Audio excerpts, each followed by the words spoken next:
ఈ రోజు కేక్ వచ్చేసి ఈ కేక్ని 3 టైర్ చేశాను. ఈ కస్టమర్ ఆల్రెడీ మన దగ్గర లాస్ట్ టైం తీసుకున్నారు ఫోటో ప్రింట్, అది 2 టైర్ తీసుకున్నారు. ఇప్పుడు 3 టైర్ చేయమన్నారనమాట. ఇది ఫోటో ప్రింట్ అనమాట, ఎడిబుల్ ఫోటో ప్రింట్ ఇది. అలానే కలర్ అయితే వాళ్ళు ఏం చెప్పలేదు, నేనే పింక్ కలర్ చేశాను. లాస్ట్ టైం స్కై బ్లూ చేశాను, సో ఈసారి పింక్ చేశాను అనమాట. ఫ్లేవర్ వచ్చేసి బటర్ స్కాచ్ ఫ్లేవర్. అలానే వెయిట్ వచ్చేసి 3 kgs చేశాను. నేను వీటిని ఆల్రెడీ ఫైనల్ ఫినిషింగ్ చేసుకుని రెడీగా పెట్టుకున్నాను అనమాట. వీటిని స్టాక్ చేస్తున్నాను. ఇప్పుడు 3 టైర్ కదా, నేను డోవెల్స్ని యూజ్ చేస్తున్నాను. ఇక్కడ డోవెల్స్ని యూజ్ చేసి ఇలా 3 టైర్స్ని స్టాక్ చేసుకున్నాను. తర్వాత నేను నాజిల్ 1M నాజిల్ యూజ్ చేసి ఇక్కడ రోజెట్స్ వేసుకున్నాను.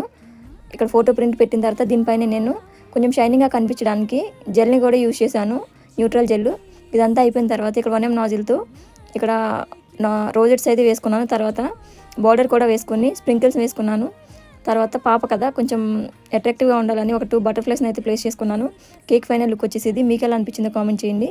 నచ్చినట్లయితే లైక్ చేయండి, షేర్ చేయండి, సబ్స్క్రైబ్ చేసుకోండి. Thank you so much for watching.